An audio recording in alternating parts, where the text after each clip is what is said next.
Pemirsa, di siang bolong pencuri penutup besi gorong-gorong beraksi di Kota Depok, Jawa Barat. Aksi rayap besi itu terekam kamera pengawas.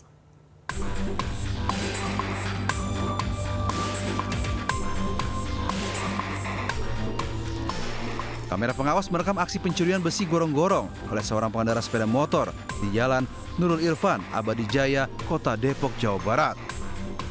Ia cukup nekat karena mencuri di siang bolong.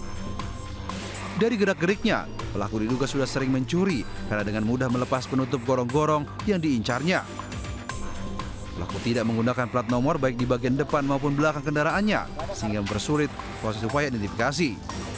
Enggak ada, itu ada engsel, cuma karena engselnya itu ada sebagian yang patah. Itu mungkin karena dia udah lepas, jadi mudah buat diambil. Tapi kalau dilihat dari cara pengambilan yang sesuai di video terekam di CCTV, ya sepertinya mudah benar itu dengan mengambilnya seperti itu. Ya. Kini video rekaman pelaku saat beraksi pun tengah viral di media sosial. Warga berharap agar polisi dapat segera menangkap pelaku pencurian itu. Dari Depok, Jawa Barat, Yung Rizky melaporkan. Sindikat perdagangan bayi antar provinsi digerebek polisi di Medan, Sumatera Utara. Dari penggerebekan itu polisi mengamankan 8 orang tersangka dan menyelamatkan 1 bayi.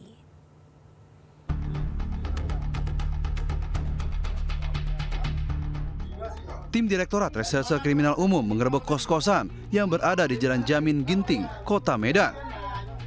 Dalam penggerebekan itu, 8 orang ditangkap termasuk 7 wanita dan 1 pria.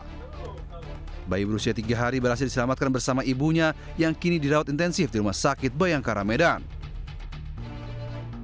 Dari hasil pemeriksaan polisi, sindikat itu telah menjalankan penjualan bayi sejak 2023. Bayi dijual dengan harga mulai dari 10 juta rupiah hingga 15 juta rupiah. Hingga saat ini, para pelaku telah menjual 8 bayi.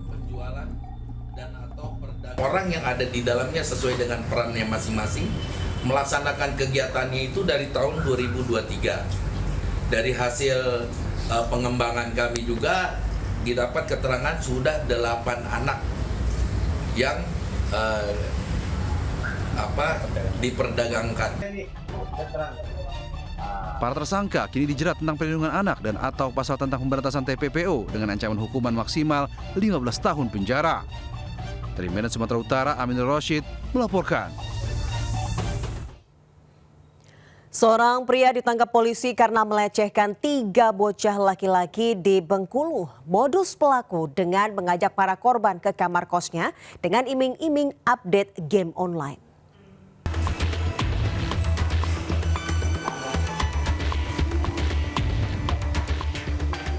Unit Perlindungan Perempuan dan Anak Polresta Bengkulu meringkus seorang pemuda berusia 25 tahun berinisial DA.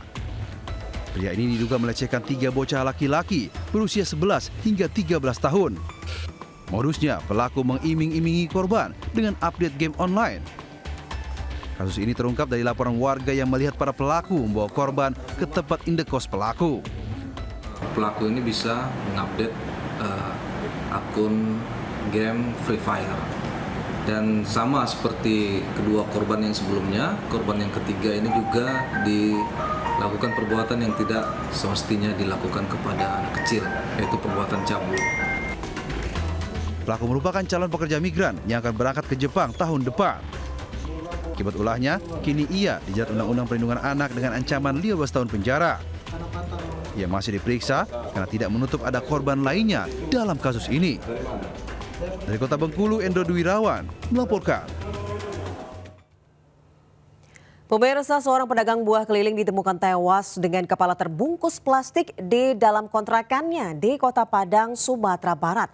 Polisi masih menyelidiki penyebab tewasnya korban.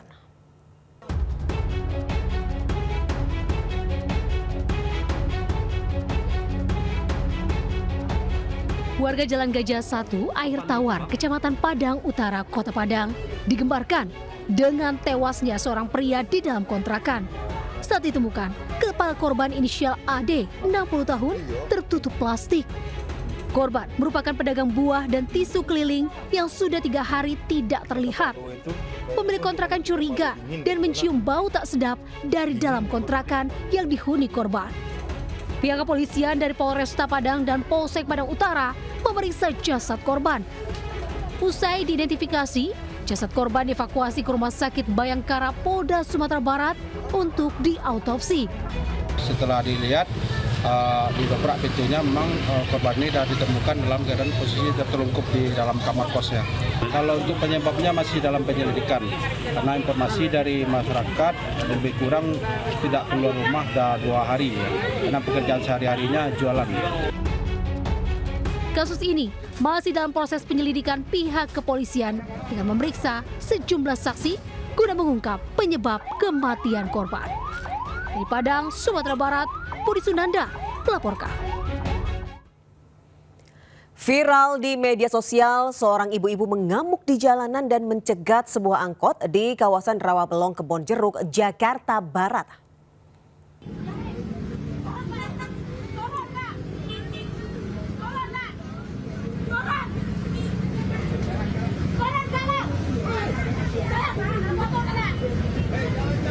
Sambil menenteng helm, ibu-ibu ini mengamuk, mencegat angkot dan memaksa seorang penumpang wanita turun. Ibu-ibu ini seakan tak peduli, aksinya membuat macet. Sopir angkot dan sejumlah pengendara berupaya menenangkannya. Menurut informasi awalnya, ibu-ibu ini berkendara motor dengan suaminya. Namun dirinya pergoki suaminya main pandang dengan wanita penumpang angkot hingga ibu-ibu ini tak terima.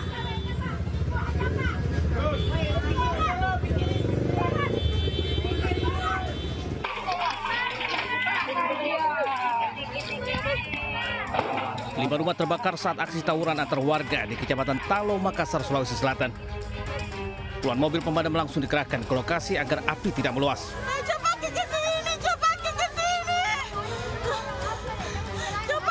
Bangunan itu diduga terkena lemparan molotov saat 2 kubu pemuda saling serang.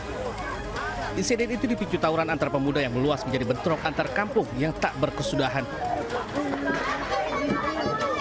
Rupanya konflik antar warga ini sudah sekian lama terjadi. Untuk menenangkan warga, Kapolrestabes Makassar bersama wali kota datang langsung ke lokasi.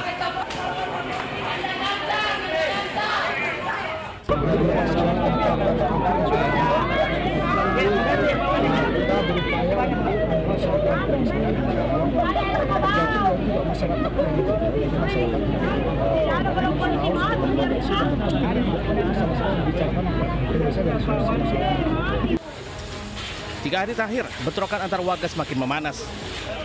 2 kelompok warga saling serang dengan lemparan batu, bom molotov, petasan hingga panah busur. Insiden itu membuat 3 warga terluka, tertancap anak panah, sementara sepeda motor hangus dibakar. Kini polisi menyiagakan personil di lokasi untuk mengantisipasi bentrok susulan. Dari Kota Makassar, Sulawesi Selatan, Muhammad Durboni Anyus melaporkan.